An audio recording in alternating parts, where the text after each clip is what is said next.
love this movie so much. I had the pleasure of watching it at Sundance. Oh, great. And we missed you so much. I got to interview the team. I was so sad I wasn't really there. Sad. Oh my gosh. And we had such a blast. And gosh, it's like so rare to see such an original piece of art as well, which kind of took my breath away. And it also has, you know, it's such a commentary on so many deep societal truths. So, like, congratulations on all of it. Thank you. Thanks so much. It's so nice to hear it too. Like, to, you know, something that, like, I don't know, we all sort of wanted to be a part of because it was so exciting, but to see it do so well, it's really nice. I know, it's always the hope that it connects, and and I think I'm so excited for the rest of the world to see it, and I think everyone's going to be kind of blown away and just have to, like, sit in their chairs for a minute and process. Totally. It's very reflective. Yes. This is kind of a big one to start with, but here we go. Right? Let's do it. You know, we love it. Gotta get deep. But I think first and foremost, every woman in the world can relate to being gaslit. In the past, films that have been told through a patriarchal lens are really guilty of gaslighting, especially female audiences. And there's so much unlearning that needs to be done from that. What excited you the most about being part of a project that aimed to kind of hold a mirror up to the societal issues that kind of stemmed from these patriarchal lenses? Great question. Deep question. Deep. Off to a great start. You know what? That was something that I feel like we really started molding, finding, and unpicking while we were beginning to do rehearsals and start, like, you know, the beginning process. Because I do think when we first read the script, you know, there's so much of it that relies on the visual. And I think the first couple of read-throughs, you're sort of like wrapping your head around, like, okay, who is who and what's this about? And, like, you know, there's so much whiplash. But then when we all came together, that was when having the amazing connection with, you know, Brittany, Reina, and Nina, and being able to all four of us really unearth some of that, like, you know, the kind of the male gaze and how, like, you know, women feeling gaslit and a lot of that kind of objectification, you know, the idea of, like, having to present as a certain image of a woman to be desired, the idea that we are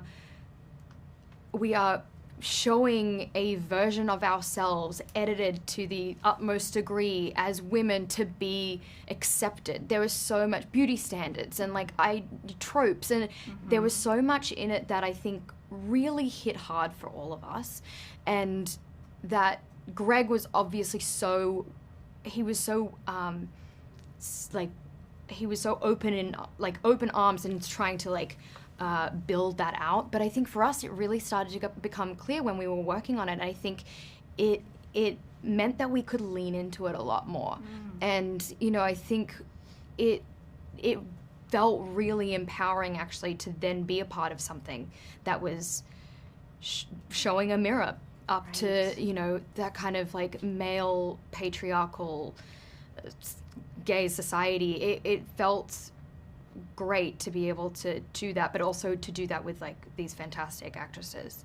Yeah, absolutely. That was so beautifully said. And you could really tell that Greg was, like, on his own personal artistic journey to kind of figure out his own unlearning. And I think it's, like, we don't realize, like, I think about it all the time as, like, a little girl, what I watched and how it just impacted me so much, how it either created shame or it was empowering, depending on the gaze. And then, you know, you have a movie like this, which is so entertaining. That's the other thing. It's, like, insanely so fun. But, like, it sneaks in these little, like, big themes. I mean, so unique. And I think another big theme is, like, bodily autonomy for so many reasons. And, like, I can only imagine the journey that yourself and your female co-stars specifically went on, because on many levels, because you're not only, like, women in this world, but you're also actors whose image is out there. Can you talk a little bit about, like, that reflective journey of, like, the relationship with your own bodily autonomy? I think this film really, it shone a light on the idea of what Nikki represents. And that was a real kind of, like, light bulb moment for me, because we realized quite quickly that there was a lot around, like, you know, sort of the objectification of Nikki and in Nikki's body, this idea of like wanting to be her, wanting to be with her, or wanting to destroy her. And it was this sort of interesting, and like obviously not making her like a martyr, like she has her own issues, but that are sort of stemmed from long-standing societal views and pressures. And so she's, as much as she is like a narcissistic sort of like point of reference, she's also like a framework for a much bigger issue. And I think that was something that really intrigued me, because I remember being like, wow, it's not like just like it's what's inside, it's also kind of like being inside Nikki's body kind of thing. It was sort of like, whoa, like kind of a weird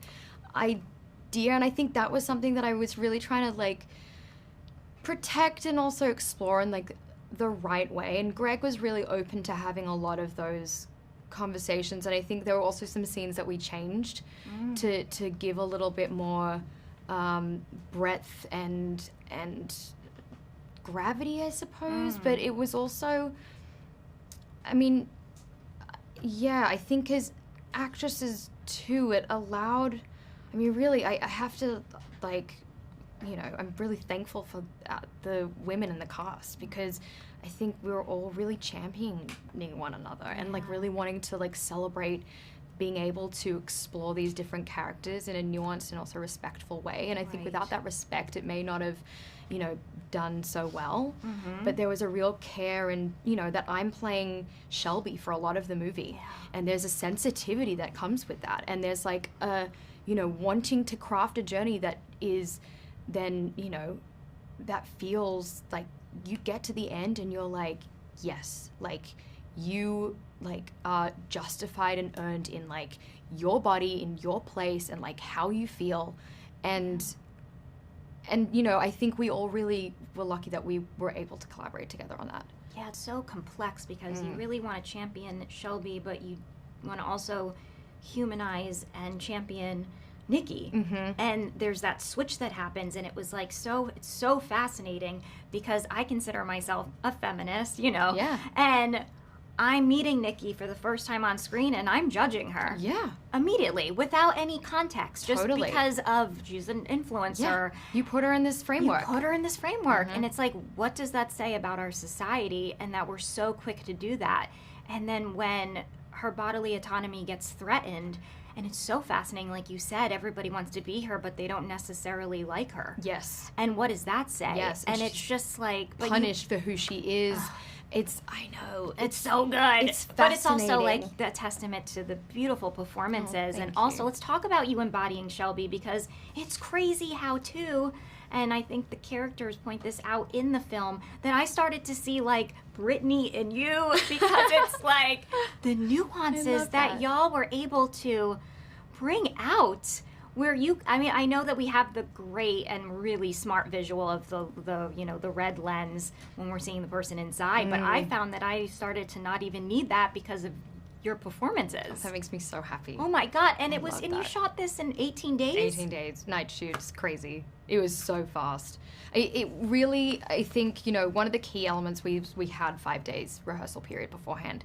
That is very rare, and we were really grateful for it. And because it was so complex in the logistics and, you know, who is going in whose body, it really meant that we had to be really prepared and do the homework. And I do think everyone was trying to embody like an energy of each character and not just the mannerisms, but I do think there were, you know, we were kind of also studying one another all the time, which was very unique. And I really genuinely, it comes back to like, luckily everyone was really game to do that, and open and generous. And I think, you know, that meant that like as actors we were all able to really thrive. And you know, there's awkwardness of like you know, you're going into a scene deciding to play someone else, and you're like, how did you play that? Or like, can you just do that really like quick? But there was also like a trust of like, no, like you've got this, like it's you, like you now know. But I mean, I do remember like studying Brittany and studying Brittany's like cadence and her traits and kind of like her like facial movements, especially. There was a lot of kind of that's what I was taking on.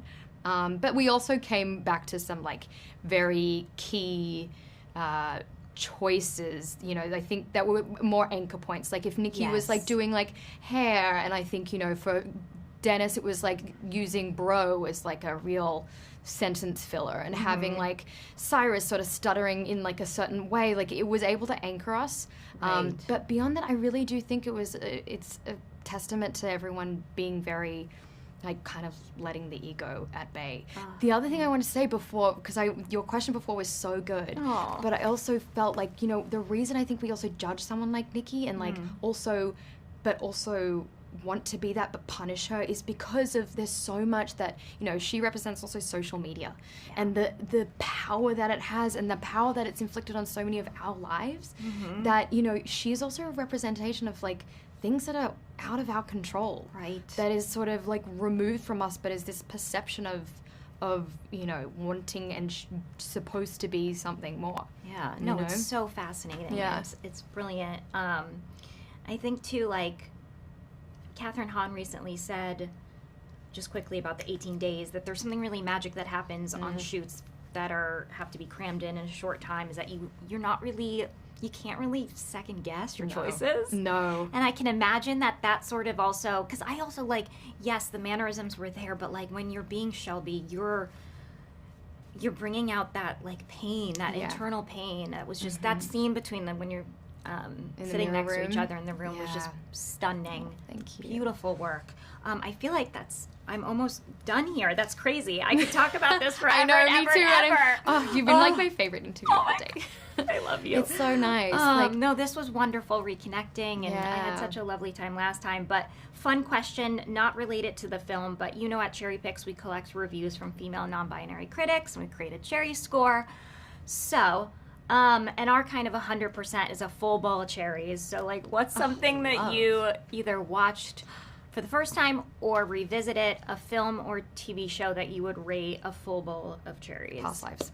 Oh, I was just thinking about that because I was driving down Sunset and I saw the beautiful Greta Lee. Yeah. The campaign, yes. And I was just thinking about how amazing that movie is. That movie, I don't know why it like came to me right now, because I you know, it's from last year, but it was so like it gut wrenched me. Like it just was like, I think the most beautiful expression of something so big done in such a small way that I think she's brilliant. I sent her an email after, like, I don't know if she'll ever see that. Gosh, but I would love, I just got chills. I'd love a collaboration. I just was like, I have to let you, even if you never see it, I need you to know that I just thought it was so profoundly extraordinary. 100%.